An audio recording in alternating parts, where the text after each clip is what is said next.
Magandang umaga, tanghali, hapon, gabi sa inyo lahat mga kaibigan. Ngayon naman ay ito, babalikan naman uli natin itong sagupaan ng walang patumanggang ratratan nitong dating Pangulong Digong Duterte at si Leila de Lima.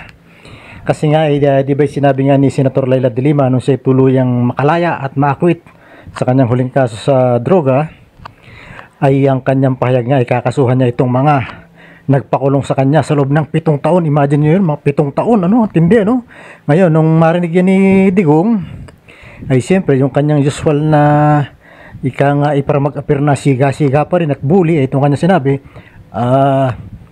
find your peace where you are now. Huwag kang kumalikot ng away kasi pagsisisihan mo yan. Yan ang sinabi ni dating Pangulong Rodrigo Duterte, na sinugot naman ni Senator Leila de Lima ng hindi natin ito away kundi mga kasalanan mo sa taong bayan. Evidently, the former president is unapologetic and remorseless. At the end of the day, he will be made to answer for his crimes. I have shown my respect for the rule of law. No ifs and buts. Does he? Yan. Yan ang sagot ni Leila de Lima, ni Senator Leila de Lima. Hindi raw naman nila away na dalawa yan, kundi away o yung ikangay pag-alipusta, pag-aapi ni Digong sa taong bayan. Yan ang kanyang sinasabi. At saka mukhang hindi na kayang takutin ni Digong itong si Leila de Lima. Nakakulong na nga yan ng 7 taon yan, ngayon pa ba matatakot yan? Ay si Digong hindi pa nakakaranas makulong siguro, Kaya medyo baka sakaling nervous na rin ang mama na kung tawagin ng marami ay si Mang Kanor, So yan po ang patuloy pa rin ika nga ay saga ng dalawang ito na talagang mahirap pagkasunduin.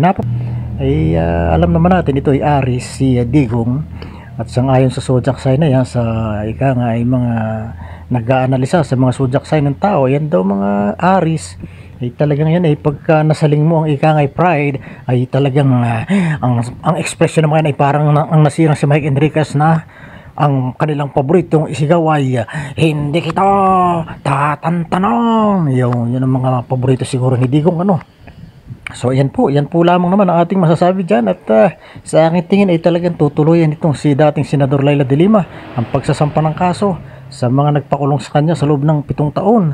At kasama nga dyan dating Pangulo at saka yung mga cabinet members.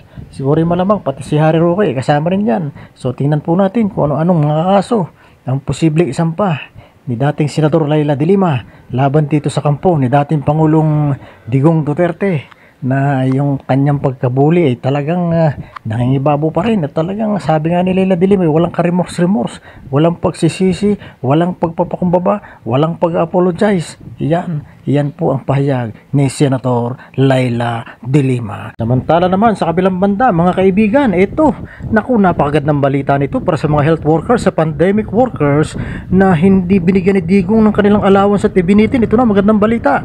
DBM to release 27 billion overdue. Ibig sabihin 27 billion talagang hindi pa nababayaran itong mga health allowance ng mga pandemic workers. Okay, ito ay ibabayad na nga sa kanila at bilang sickness and death claims of healthcare workers and their next of kin may be finally be settled by the Department of Health. Yan, maganda pong balita yan, para po doon sa mga apektado, lalo na yung mga health workers na pumanaw para sa kanilang pamilya. Yan po, napakagandang balita nito. Ito po inabasa natin sa Rappler. Yan po lamang naman at ating ikatutuwa ng lahat itong ganitong mga uri ng mga balita.